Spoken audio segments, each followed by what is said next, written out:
জীবনের যে কোনো শখ বা আহ্লাদ পূরণের সুনির্দিষ্ট একটা সময় আছে। সঠিক সময়টা একবার পেরিয়ে গেলে শখ পূরণ হয়তো হয় ঠিকই, তবে তৃপ্তিটা ঠিক পাওয়া যায় না।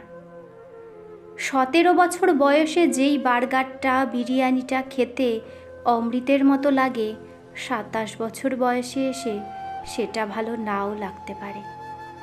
18 বছর বয়সে সমবয়সী কারো সাথে শাড়ি পাঞ্জাবি পরে রিকশায় ঘুরতে ভালো লাগতে পারে। 28 বছর বয়সে এই একই কাজ করতে ভালো লাগবে তার কোনো গ্যারান্টি নেই। 19 বছর বয়সে বিশ্ববিদ্যালয়ের সেকেন্ড ইয়ারে বন্ধুবান্ধব নিয়ে সুন্দরবন ট্যুর দিলে যেই আনন্দ পাওয়া যাবে, 29 বছরে এসে সেই আনন্দ নাও পাওয়া যেতে পারে।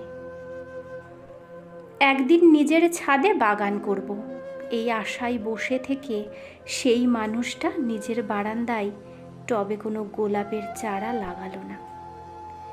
ছাদ হওয়ার পর দেখা গেল সেই মানুষটার আর বাগান করারই সময় নেই।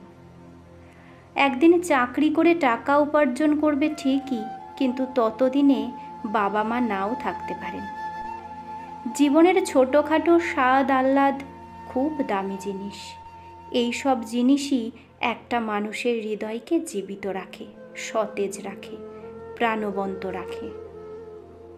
মানুষের হৃদয় একটু একটু করে মরে যায়, কাঠখোট্টা হয়ে যায় শখ পূরণের হাহাকারে।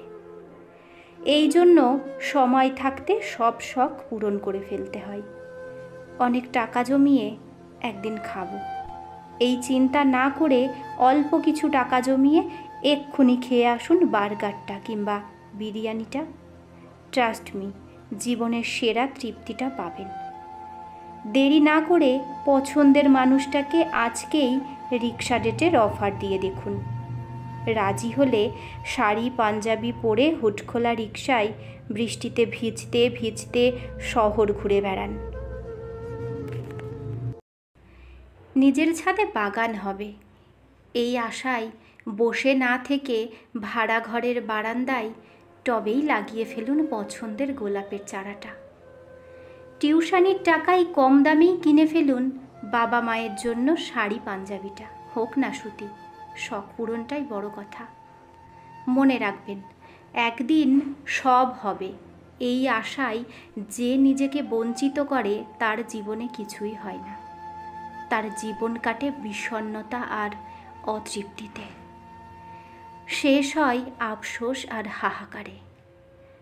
আর যাই করুন, এই ভুলটা করবেন না।